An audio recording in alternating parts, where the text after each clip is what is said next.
50,000 টাকার 7 বছরের মুনাফা আসলে 1,20,000 টাকা হলে মুনাফার হার কত?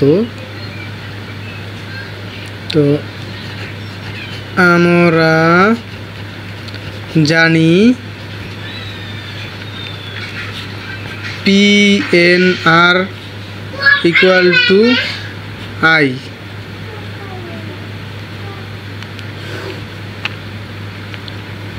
এখানে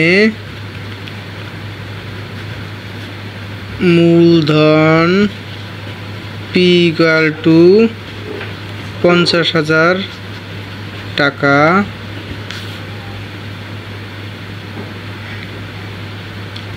সময় N = 7 বছর,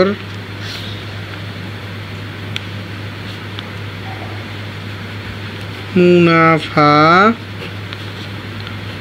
I = 1,20,000 বিয়োগ যাবে হলো 50,000 টাকা, 70,000 টাকা। আর জানি না R = হলো ওয়াট।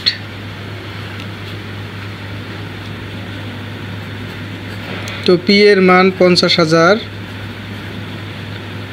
N হলো 7 বছর, আর আমরা জানি না, I হলো পেয়েছি 70,000।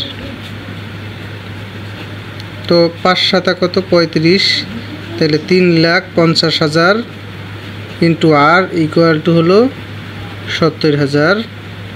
তো এ পাশে গুণাকারে আছে, ওপাশে গেলে পরে আমরা এই 70,000 ভাগ দিব 3,50,000 দিয়ে।